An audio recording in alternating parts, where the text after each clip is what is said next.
Welcome back into another edition of the Irish Recruiting Podcast. I am Brad Smith, your host, longtime college football recruiting analyst, and Notre Dame fan. Thank you for making this a part of your day and get used to seeing a lot of Notre Dame recruiting videos. I enjoy doing it. I scout all over the South and sometimes even out on the West Coast, Texas, etc. So football is in my blood, and I just truly love it. Notre Dame has really upped their game with quarterback recruiting in a diverse way. Going to talk about a couple of the quarterbacks that they have. One, CJ Carr, that's on campus and going to be the starter, and another that just enrolled, Blake Hebert. I believe that's how you pronounce his name, but I want to talk about those two. And then a few other quarterbacks they're going to be going against over the next few years. I wanted to switch it up from just the Notre Dame versus Miami matchup this weekend and talk really just recruiting, how it works, because if you don't win at the quarterback position, you're probably not going to win a whole lot of football games. Notre Dame has changed the game. Think back to like 2021, 2022, 2023. Like if the starter was hurt, or even if the starter was, like, did you have a lot of faith in the quarterback situation in Notre Dame? It has changed exponentially. So I want to talk about that, the dynamics of CJ Carr, Blake Hebert, and I also want to talk about some of the players they're going to be going against. Miami's recruited elite players. Florida State's got a guy I think it's very underrated. Clemson's got a good player. USC's got Houston Longstreet. Like, there's some athletes at the quarterback position the Irish are going to see, depending, like the USC series. I'm hoping that it gets resolved, but I don't think it will. But I at least want to show his film here in just a minute. Kind of just look at the overall broad term perspective of quarterback recruiting for the guys on Notre Dame's schedule. You can look up Notre Dame's future schedules. Like, they got Texas in 28 and 29. So either KJ Lacey or Dia Bell will end up being the quarterback. But to get things rolling here, I'm going to share my screen and I'm going to discuss the quarterback, CJ Carr. This is his junior year film in high school. I don't know where his senior film is, but I really don't think it matters all that much for CJ.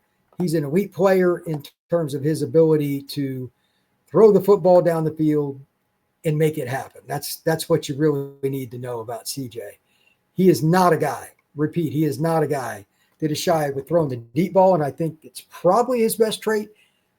If you don't go with the deep ball, I would say his ability to make somebody miss in the backfield, extend the play, not necessarily run, but again, give his receivers a chance to make a play. Here, going to his left, puts it where his guy can get it on the back shoulder away from the safety. Savvy play.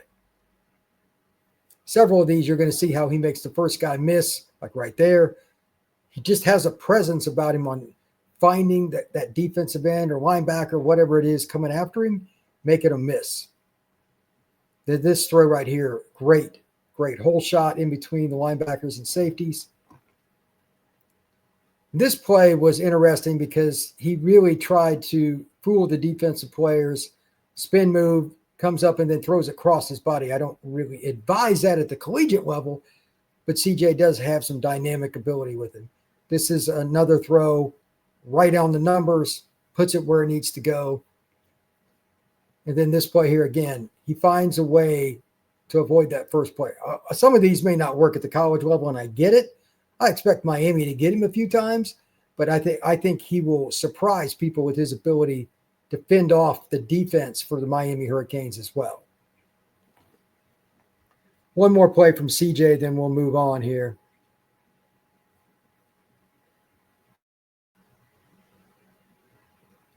He really gives his receivers a lot of chances to make plays. So CJ Carr has mobility, but the guy they just brought on campus, Hebert, Blake he's a bowling ball when he takes off. Now, he plays up in Connecticut.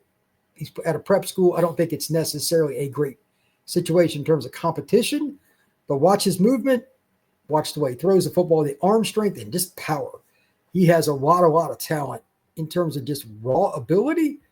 As I share my screen here, you're probably not going to see very many guys like him in regards to his ability to just run over somebody, kind of like a running back, or compete with them in that manner. And he does have a big arm, as this like first throw shows. That's an effortless throw down the sideline, and good for him.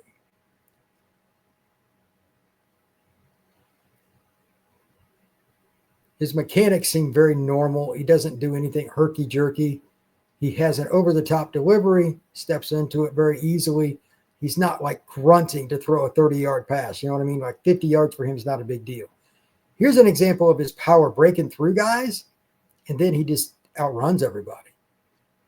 The defensive backs just kind of slow, like they knew it was over.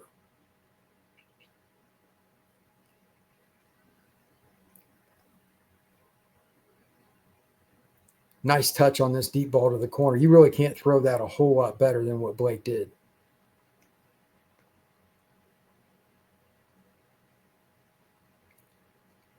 That was probably a very risky pass, but I give him credit for taking the chance to throw it in between a couple of defenders. Here's another run for Blake where he just takes off and lets it rip. A lot of power in those legs when he gets going, too.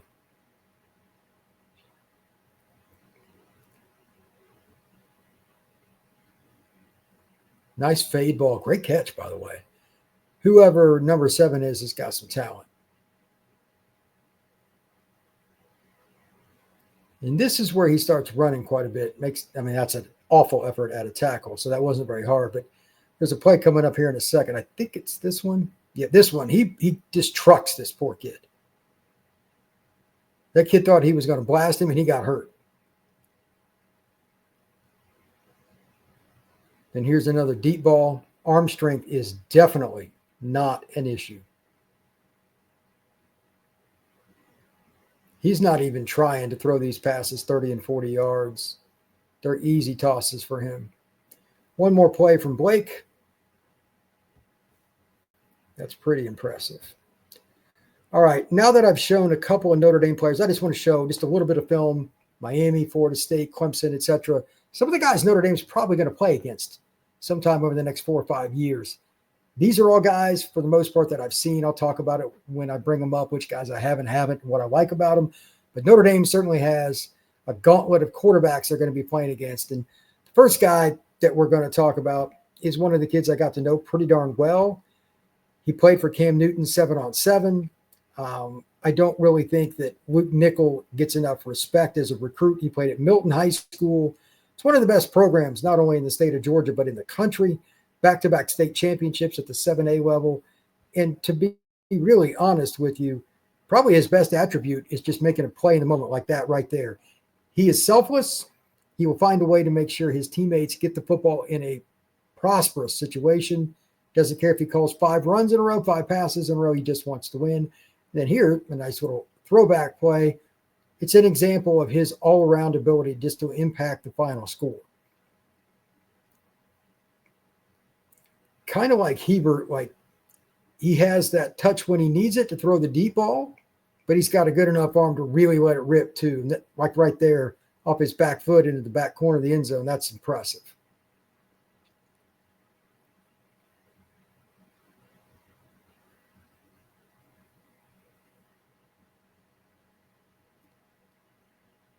That throw right there to the corner gives you an idea why Miami and a whole lot of other programs recruited Luke Nickel.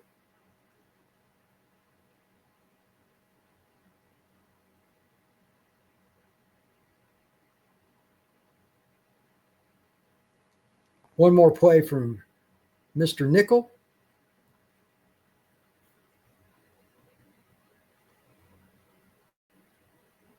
He's got some physicality to his game too.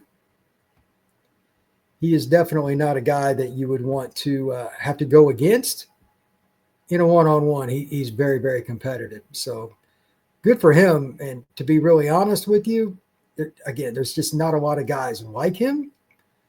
It's hard to find players that really want to put it on the line like that. The other guy from Miami that I'm going to show you here is Darion Coleman. And if he was bigger, I truly believe that Darion would be the number 1 player in the country, but he's 6'1", 165. He's just not the biggest of guys. He can really run, as this shows right here, but his strong suit is just incredible arms talent. Like he puts it on a rope, gives his guy a chance, and he had receivers, Larry Miles, etc. They got plenty of receivers. But he barely flicks his wrist, and he can throw it 50 yards, no problem. It's ironic because he's such a small guy.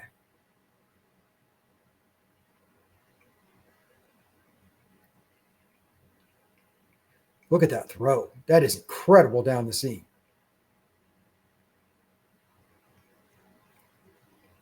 And his athleticism also is very obvious anytime you get a chance to see him. Some of these overhead shots are really, really nice.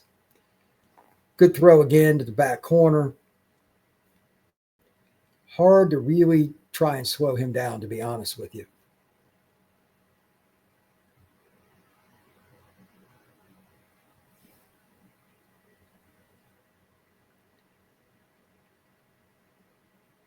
Just a flick of the wrist, man. Like, just incredible ability.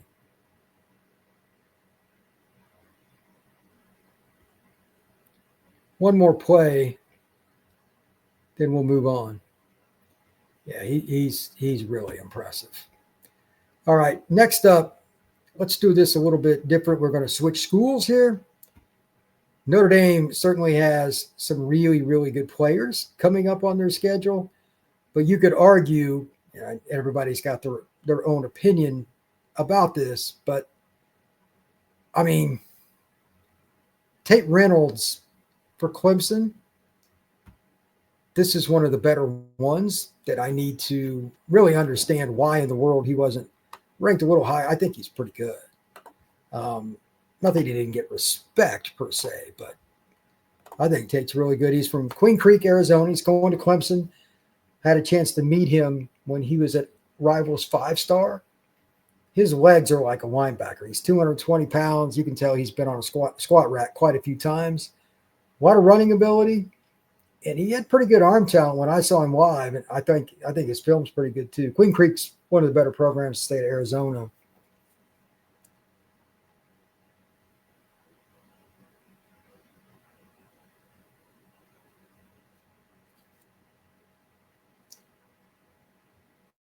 He has a lot of the same kind of traits that CJ Carr does in terms of trying to avoid the rush, but stay in the pocket or close to it just so he can get the pass off. He'll run, but he would prefer to make it happen with his feet to extend the play and actually throw. But he is a snowplow when he gets out there. He's a strong young man.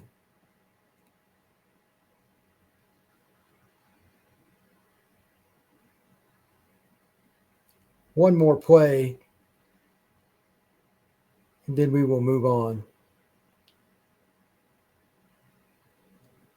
Rolls left against his body. That's a heck of a throw, man. That is a heck of a throw. All right. Now, we've seen quite a few teams here.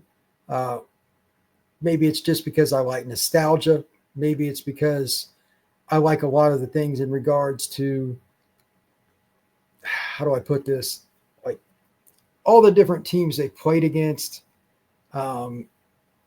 Maybe, I don't know. Maybe Usain Longstreet and some of these other guys. I mean, it just depends on what you want. But Diabell might be the best quarterback Notre Dame is going to go against anytime soon. He's a senior this year. Had American heritage down in South Florida, greater Fort Lauderdale area. I've gotten to know him and his dad, Raja Bell, former NBA player. Shout out Raja, good dude. They were down 28-0 in a game earlier. They came back and won.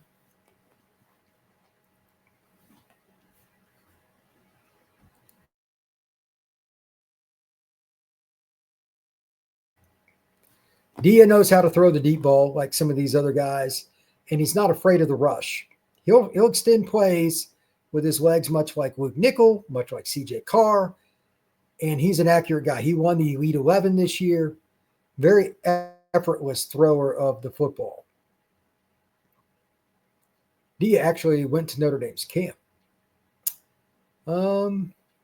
Watching all these guys and trying to figure out which one's best. I mean, that's always debatable, but I think Dia's got a chance, and obviously Sarkisian, because Dia's going to Texas. He's 6'3" or so, 200-plus pounds. I think he's got a chance to be – he might be the guy after Arch. I'm not real confident in the other guys they have on the roster that are upperclassmen or play. They got one kid, big kid. I don't think he's going to play much. And they got KJ Lacey, who's a freshman, but he needs to add a lot of weight. I think Dia's their best chance, but we'll see. He missed the end of last year with an injury, but he's recovered well. Again, there's a deep ball, really nice throw.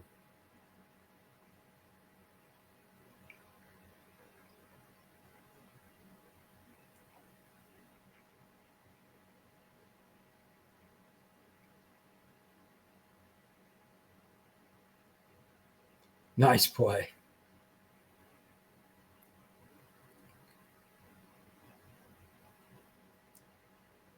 That was an improvisation that I did not see coming.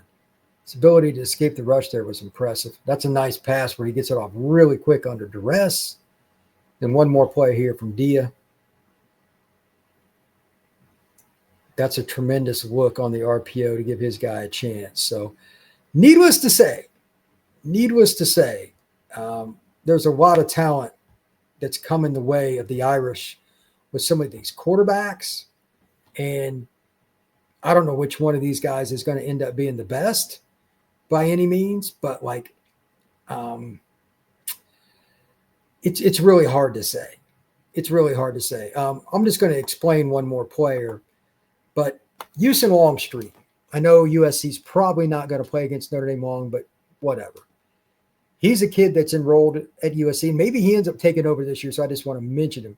Got a cannon for an arm, plays at Centennial High School in California. It was a guy that, quite honestly, was really, really gifted. But I always thought it was kind of crazy because he threw everything 100 mile an hour. I didn't see the touch. Now, USC, obviously, they've got some history at quarterback in general, to say the least. But, I mean, the way their offense is run, the head coach, everything, they're going to figure some stuff out. Is it out of the question that Houston Longstreet ends up being the quarterback before the end of this year? No. Jaden Maeva, if he screws up, they'll pull him. Wouldn't be the first time that we've seen something like that. Maybe he's a guy that ends up doing it. So big arm, mobile, and when I say big arm, I mean a cannon. Can he make the throws if he gets into a situation he's playing zone teams? I think he'll struggle more with those. Man, I think he'll have a little easier time because he throws so many bullets. But he's got to learn how to loop it over. That's the other quarterback I just kind of wanted to mention in regards to them. As far as Florida State, they've got one guy that I think is really interesting that just enrolled in, like, Notre Dame plays against Florida State multiple times coming up over the next several years. Do they have the ability to take them to the woodshed like they did this past year all the time? I doubt it. I'm going to go ahead and I'm going to find it here. I'm going to get some film. Kevin Sperry is the quarterback's name, and he's a kid out of Texas. Do I think he's going to be a guy that ends up being the quarterback next year for FSU? I'd say it's 50-50. They don't really have another guy that I think is ready. And Kevin's a little over 200 pounds, and he got most of the reps for Florida State in this fall camp, which is not good for them, by the way. But Tommy Castellanos is the starter. The backup has been banged up on and off, and he doesn't really fit what Gus Malzahn wants to do. So I think it's possible. That we're going to see at least a little of Kevin Sperry next year if they don't take a transfer. I don't know. Depends on what they think of Kevin the rest of this year, but they're high on it. I mean, they're really high on it. He plays in the greater Dallas area, so he's going against dudes. He's a guy that can fit Malzahn's offense in terms of running the football. He's got some power. He's got a strong arm. Just needs to learn how to, every now and then, a little bit like Houston, take something off of it, just give this guy a chance, but he's not as crazy with how many bullets he throws as Houston does. I like the ability for Sperry to beat you from the pocket and to beat you with his legs. Like, he's not one or the other. He's a little of both. Not a lot of quarterbacks you can say that about. Even kids coming out of Texas, and they produce a lot of quarterbacks. But his strength, I guess you could say he's a little bit like Blake for Notre Dame. They're similar. Good athlete.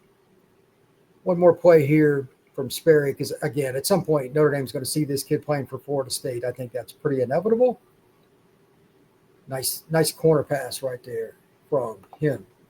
All right, a couple more notes before I wrap up. First off, Notre Dame has figured it out at quarterback. Beyond C.J. Carr, beyond Hebert, they've also got Noah Grubbs committed. They've got Teddy Gerard committed. They're already working on 28 kids. Notre Dame's figured out quarterback recruiting, and it's changed the program.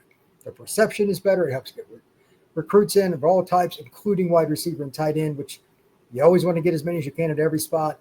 And finally, I think by bringing in as many good players they have, the cream will rise to the top. I don't know who's going to start after CJ. I have no idea.